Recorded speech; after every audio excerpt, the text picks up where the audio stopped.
کچھ عرصہ قبل ہمارے ساتھ والے گھر میں نئے لوگ شفٹ ہوئے۔ 2 میاں بیوی بس۔ ان کی شادی کو صرف 2 ماہ ہی گزرے تھے۔ لڑکے کے والدین حیات نہیں تھے اور وہ اپنے بڑے بھائی کے ساتھ رہائش پذیر تھا۔ شادی کے بعد اپنی نئی نویلی دلہن کو لے کر الگ گھر میں شفٹ ہو گیا۔ ایک دن اس کی غیر موجودگی میں اس کی بیگم نینا گھبرائی ہوئی ہمارے گھر آئی اور کہنے لگی، مجھے اکیلے گھر سے ڈر لگ رہا تھا، کیا میں یہاں کچھ دیر بیٹھ سکتی ہوں؟ میں نے اسے وقت دیا، کچھ کھانے پینے کا بندوبست بھی کیا۔ وہ اچھے گھرانے کی سلجھی ہوئی لڑکی تھی۔ جلد ہی ہماری دوستی بھی ہو گئی۔ باتوں باتوں میں اس نے الگ رہنے کا مقصد بتا دی۔ اس کے مطابق جس گھر بیاہ کر گئی تھی، چند دن بعد ہی اس کے کمرے سے کچھ تاویز برآمد ہوئے جو اس نے کم علمی کی وجہ سے سب گھر والوں کو دکھائے اور انہیں ہی دے دی۔ 2-4 دن بعد پھر سے اسے کمرے سے تاویز ملے۔ اب کی بار اس نے چپ سادھ اور اسے اپنی ماں کے حوالے کر دیا اور اس کی ماں نے اسے پڑھایا۔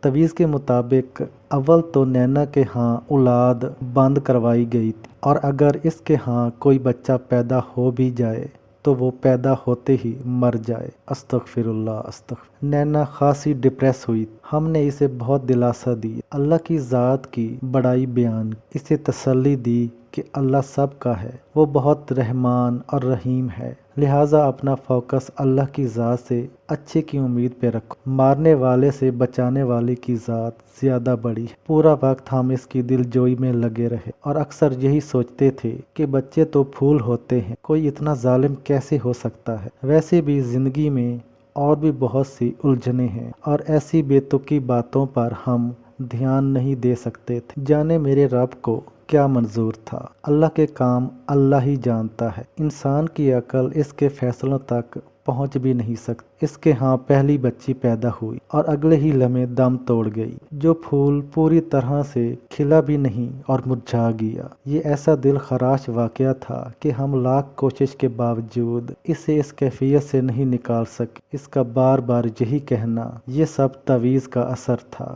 واللہ اعلم، اس متعلق میری کوئی رائے نہیں، مگر اس بچی کا افسوس اتنا رہا کہ کئی راتیں آنکھیں نیند سے خالی رہیں۔ اگر کسی نے ایسا تعویذ کروایا بھی ہوا تو مجھے بہت امید ہے کہ اس پر جنت کے دروازے بند ہو جائیں اور وہ دائرہ اسلام سے بھی خارج ہو گیا ہوگا۔ اللہ ہم سب کو نیک عمل کرنے کی توفیق اور برائیوں سے بچائیں، آمین یا رب العالمین۔